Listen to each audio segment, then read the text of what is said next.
Price Lord குட்டீஸ் எல்லோரும் எப்படி இருக்கீங்க? ஆண்டவர் கிருபையில் சூப்பராக இருக்கீங்களா? ஓகே, இன்றைக்கி பைபிள்லேருந்து ரஃப்பான ஜென்ரேஷன் அவுட்லைன் பார்க்க போகிறோம். ஃப்ரம் ஆதாம்லேருந்து ஜீசஸ் வரைக்கும் ஈஸியாக நீங்கள் ஞாபகம் வச்சுக்கிற மாதிரி. ஓகேயா? ஃபஸ்ட்டு ஆண்டவர் உருவாக்குனது ஆதாம். அந்த ஆதாம்லேருந்து ஆண்டவர் வந்து யாரை உருவாக்குனார்? ஏவாள்.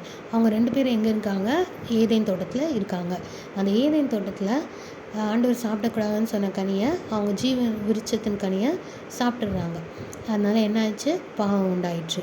பாவம் உண்டானதுனால என்ன ஆயிடுச்சு? அங்கே சர்ப்பம், ஆதாம், ஏவாள் எல்லாருக்கும் ஆண்டவர் வந்து சாபத்தை கொடுக்குறாங்க. அவங்க ஏதேன் தோட்டத்துலேருந்து துரத்தப்படுறாங்க. துரத்தப்பட்டதுக்கப்புறம் ஆதாமுக்கும் ஏவாளுக்கும் பிறந்த குழந்தைங்க தான் காயின், ஆபேல். காயினும் ஆபேலும் இருக்கும் போது காயின், ஆபேல் வந்து என்ன செஞ்சாங்க அப்படின்னா கர்த்தருக்கு பலி செலுத்துகிறாங்க. பலி செலுத்தும் போது என்ன ஆயிடுச்சு? ஆபேலுடைய காணிக்கை ஆண்டவர் ஏற்றுக்கிறாங்க. அதை பார்த்து பொறாமை அடைந்து காயின் என்ன செய்கிறாங்க? ஆபேலை கொன்னுடுறாங்க. ஆபேலை கொன்னதுனால ஆண்டவர் அந்த ரத்தம் வந்து ஆபேலின் ரத்தம் என்னை நோக்கி கூப்பிடுது அப்படின்னு சொல்லிட்டு ஆண்டவர் யார்கிட்ட பேசுகிறாரு? காயின்கிட்ட பேசுகிறாரு. அதை கேட்டுட்டு காயின் வந்து ஐயோ இவ்வளோ பெரிய பாவத்துக்கு நான் உள்ளாயிட்டனே அப்படின்னு சொல்லிட்டு ரொம்ப கஷ்டப்படுறாரு. அவருடைய சந்ததி அப்படியே போயிடுது. அதுக்கப்புறம் ரொம்ப நாள் கழித்து சேத் அப்படிங்கிற ஒரு மகன் பிறக்கிறாங்க ஆதாமுக்கு. அந்த சேத்துக்கு அப்புறம் நிறைய ஜென்ரேஷன்ஸ் வருது, பாவம் வருது, எல்லாம் வருது. அதுக்கப்புறம் அதுதான் 3 டாட்ஸ் நம்ம போட்டுக்கோம் அப்படின்னா நிறைய ஜென்ரேஷன்ஸ் அதுக்கப்புறம் வந்துருச்சு. அதுக்கப்புறம் ஆண்டவர் தெரிந்து கொண்ட பாத்திரம் யாருன்னு பார்த்தீங்கன்னா நோவா அப்படிங்கிற மனிதனை ஆண்டவர் தேர்ந்தெடுக்கிறாங்க. நோவா வந்து உண்மையும் உத்தமமாக இருந்தார், நீதிமானாக வாழ்ந்தார். அவருக்கு பிறந்த குழந்தைங்க யாருன்னா, நோவாவுக்கு முக்கியமான விஷயம் என்னென்னா, நோவாவுக்கு 500-600 வருஷம் கழித்து தான் குழந்தைங்களே பிறந்துதான். அவ்வளோ காத்திருந்துருக்காங்க. அது நோவாட்ட ரொம்ப பிடிச்சமான கேரக்டர். ஓகே, இப்போ நோவாவிலேருந்து 3 குழந்தைங்க சேம், காம், யாபேத் அப்படின்ட்டு 3 பேர் பிறக்கிறாங்க. அந்த 3 பேரும் தான் ஆண்டவர் வந்து ஜலத்தினால வந்து, ஏன்னா பாவம் வந்து ரொம்ப பெருகினதுனால ஜலத்தினால என்ன செய்கிறாங்க? ஆண்டவர் வந்து அங்கே இருக்கிற அந்த பூமியை முழுதுமாக ஜலத்தினால அழிச்சதுனால என்ன ஆயிடுச்சு? இப்போ மிஞ்சி இருக்கிற குடும்பம் நோவா, சேம், காம், யாபேத். இப்போ வந்து சேம், காம், யாபேத்தில் சேம் அப்படிங்கிறவங்க தான் கானானியர். சேம், காம் அப்படிங்கிறவங்க தான் கானானியர். அதுக்கப்புறம் யாபேத் அப்படிங்கிறவங்க தான் இந்த யூரோப்பியன்ஸ் அப்படின்ட்டு நம்ம சொல்கிறோம். அதுக்கப்புறம் நிறையா ஜென்ரேஷன்ஸ் வருது. அதில் ஆண்டவர் வந்து தேர்ந்தெடுக்கிற சந்ததி தான் யாருன்னு பார்த்தீங்கன்னா, சேம்லேருந்து வர சந்ததி தான் யாருன்னு பார்த்தீங்கன்னா ஆபிரகாம் அப்படின்ட்டு உண்மையில் நீதிமானாக தேர்ந்தெடுக்கிறாங்க ஏசப்பா. ஆபிரகாமும் ரொம்ப நாள் குழந்தைக்காக காத்திருக்கிறாங்க. 100 வயசில் குழந்தைய பெறுறாங்க, இஸ்மவேலும் ஈசாக்கும்.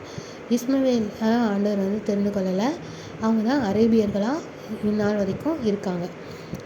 அதுக்கப்புறம் பார்த்திங்கன்னா ஈசாக்கு ஆண்டவர் வந்து அதுக்கப்புறம் கர்ப்பத்தின் கனியாக தன் சொந்த மகனாக ஆண்டவர் வந்து கொடுக்குறாரு. அந்த ஈசாக்குக்கு பிறந்தவங்க தான் யாருன்னு பார்த்தீங்கன்னா ஏசா, யாக்கோபு. கர்ப்பத்திலே அவங்களுக்கும் நான் ரொம்ப நாள் குழந்தை இல்லை. ஆண்டவர் வந்து ஆனால் என்ன செய்கிறாங்க? ஈசாக்கு வந்து ஜெபிச்ச போது ஆண்டவர் வந்து ரெபேக்காளுக்கு வந்து ஆண்டவர் கர்ப்பத்தில் கனியை கொடுக்குறாங்க. அப்போ 2 குழந்தைங்களை கொடுக்குறாங்க. ஏசா, யாக்கோபு அப்படின்னு 2 பேரை கொடுக்குறாங்க. ஏசா, யாக்கோபு அப்படிங்கிறது 2 ஜனம் அப்படின்னு ஆண்டவர் ஃபஸ்ட்டே சொல்லிடுறாரு. அதனால் யாக்கோபு அப்படிங்கிறவங்க யாருன்னு பார்த்தீங்கன்னா இஸ்ரேலியர்கள், இப்போ இருக்கிற இஸ்ரேலியர்கள். ஏசா யாருன்னு பார்த்தீங்கன்னா ஏதோமியர்கள், அவங்களாம் ஏதோமைட்ஸ். இப்போது நிறையா இருக்குது. அதுக்கப்புறம் வந்து நிறையா அவங்க ஏசா சந்ததி ஒரு பக்கம் போது ஆண்டவர் ஆனால் தெரிந்து கொண்ட பாத்திரம் யாருன்னு பார்த்தீங்கன்னா யாக்கோபுக்கு பிறந்த குழந்தைங்க மொத்தம் 12 பேர். ஆனால் ஆண்டவர் வந்து தெரிந்து கொள்கிறது யாரெலாம் அப்படின்னு பார்க்கலாமா? Judah, Levi, Joseph, Benjamin. Okay, இந்த 4 பேரும் ஆண்டவர் வந்து தேர்ந்தெடுக்கிறாங்க. இந்த 4 பேரை தேர்ந்தெடுத்ததில் முதல் ராஜாவாக இஸ்ரேல் ஜனங்களுக்கு யார் வரான்னு பார்த்தீங்கன்னா சவுல். அவன் எந்த கோத்திரத்தானா? பெஞ்சமின் கோத்திரத்தான். அது ஒரு பக்கம். அதுக்கப்புறம் பார்த்தீங்கன்னா இஸ்ரவேல் ஜனங்கள் அடிமையாக இருக்கும்போது அவங்கள அடிமைத்தனத்துலேருந்து விடுவித்தது யாருன்னு பார்த்தீங்கன்னா மோசேயை ஆண்டவர் தெரிந்துக்கொள்கிறார். அவனுடைய சகோதரன் ஆரோன். அவங்க என்ன கோத்திரத்தான்னா லேவி கோத்திரத்தான். அதுக்கப்புறம் பார்த்தீங்கன்னா யூதா கோத்திரம் விசேஷமான கோத்திரம். அந்த யூதா கோத்திரத்தில் தான் போவாஸ் வராங்க, ரூத் வராங்க. அவங்களிடத்துல பிறந்த குழந்தை தான் ஈசாயிலேருந்து வர்றவங்க தான் தாவீது சந்ததியை ஆண்டவர் தெரிந்து கொள்கிறாரு. தாவீது ஒரு ராஜா. அந்த ராஜாவிலேருந்து இன்னொரு ராஜா வராங்க, சாலமோன் ராஜா. இவங்க எல்லாருமே 30 வருஷம் ஆளுகை செய்கிறாங்க.